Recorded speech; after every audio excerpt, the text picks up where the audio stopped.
ریزه ګل وایي مور او پلار یې پرته له خبره دغه سړي ته ور واده کړه. دې ته ویل سوي و چې دا اسلام دی او میړه مسلمان دی او همدا به د دوی لپاره ښه اقدام وي. بله زما مور پلار اوس چا پرې کړې؟ اوس میړه پرې کړې شاور میړه دې پرې کړه.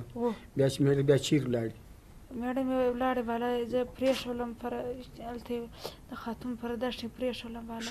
ته چیرې ولاړې؟ میمنې ته ولاړې؟ ښار ته چیرې ولاړې؟ بالا زه ولاړم میمنې ته چې ولاړم مسلمانانو ډېر خوارې یې راوکړه، زحمت یې راوکړه، دوا یې راوکړه.